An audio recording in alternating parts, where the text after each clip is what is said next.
नमस्कार मंडळी. सर्व जे महाराष्ट्रातील प्रगत शेतकरी आहेत आणि जे साधारण शेतकरी आहेत त्यांना माझा नमस्कार आणि रामराम. मंडळी, हे जे माझ्या मागे दिसत आहे हे आहे करटुल्याचे झाड आणि आता सध्या यांचा सीजन चालू आहे. करटुले म्हणजे रानभाजी आणि ही बहुतेकदा आमच्या शेतामध्ये आढळते आणि जंगलामध्ये आढळते. करटुल्यांनाच काटवलसुद्धा असे म्हणतात. आता जर सध्या यांचा मार्केटमध्ये जर विचार केला आपण तर मार्केटमध्ये हे आता जवळपास लगभग 40 रुपये पाव ते 45 रुपये 50च्या दरम्यान यांचा आता सध्या पावाचा म्हणजे जवळपास 150 ते पावणे 200 रुपये किलो यांचा रेट आहे. तर आपण ही जर शेती केली करटुल्याची म्हणजे काटवलाची शेती केली तर आपण मालामाल होऊ शकतो.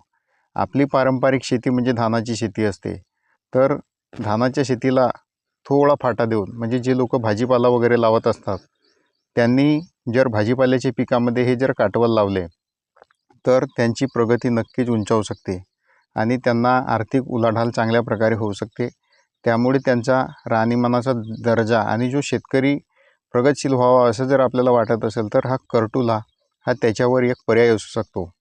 तर आता याची माहिती म्हणजे हे मे महिन्यामध्ये म्हणजे जेव्हा जास्त टेम्परेचर असतो आणि जेव्हा पहिला पाऊस पडतो तेव्हा हे शेतामध्ये हे उगवतात, यांची झाडे येतात.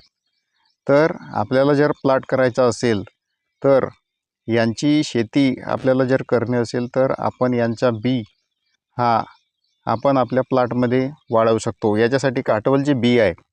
तर हे काटवलचे बी बहुतेक लोकांना मिळत नाही आणि बियासाठी पण कोणी आपल्या शेताच्या बांधावर होऊ देत नाही. कारण की जर तुम्ही बियासाठी म्हणून ठेवला तर जे तुमच्या बांधाजवळचे लोक आहेत ते येऊन हे काटवल घेऊन जातात, म्हणजे बी पण होऊ देत नाही.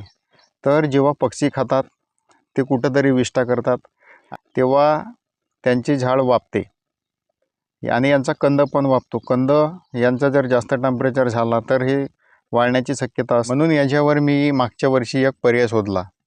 मला अनुभवणे होता की जर आपण हे करटुले जर आपण वाढवला म्हणजे जे पिकलेले करटुले आहेत यांचा जर आपण बी काढला आणि जर त्यांचा झाड लावला तर तयार होते की दुसरा करटुलाचा झाड आणि त्याला करटुला लागतात का. हा माझा प्रयोग होता तर तो यशस्वी झाला.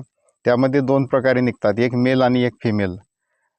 तर जे फिमेल आहेत त्यांना काटवले लागत असतात परंतु त्यांचा परागण झाल्याशिवाय हे फरत नाही. जर आपल्याला ही शेती करायचीच असेल तर आपण संपूर्ण याची माहिती घेतली पाहिजे. पहिल्यांदा 1-2 प्रयोग आपल्या बांध्यावर केले पाहिजेत. त्याच्यानंतर हे करटुला यशस्वी होऊ शकतो. आज सध्याच्या घडीला ही रानभाजी म्हणून ओळखली जाते. आपण जसे वांगे वगैरे किंवा इतर भाजीपाला पिके वगैरे जसे शेतामध्ये लावतो तसे हे लावावं लागते.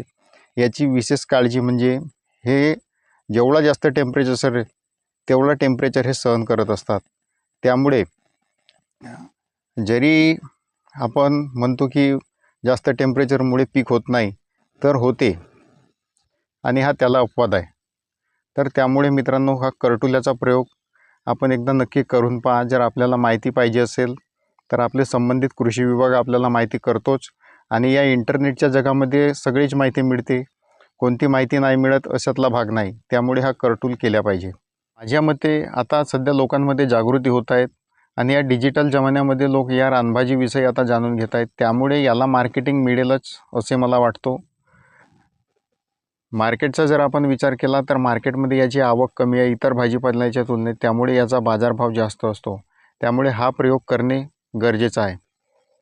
मी जेव्हा प्रयोग करायला सुरुवात केली तेव्हा माझे जे लावलेले झाडं होते ते जगले. परंतु मी जास्त प्रयोग करतो म्हटलं तर त्याच्यासाठी मला जास्त बियाणे लागतील. तर ते बियाणे लोक होऊ देत नाही. घरचेही तोडून देतात, शेताच्या जवळचेही लोक तोडून देतात. अशा प्रकारे त्यांचा उपक्रम आहे आणि मी अशा प्रकारे त्यांना एक कुंपण केला, त्यांना आधार दिला. तर ह्या कुंपणावर म्हणजे हे वेलवर्गीय असल्याने यांना आधाराची गरज असल्याने जेव्हा यांना आधार मिळतो तेव्हा हे जास्त फरतात. अशा प्रकारचा हा प्रयोग आहे.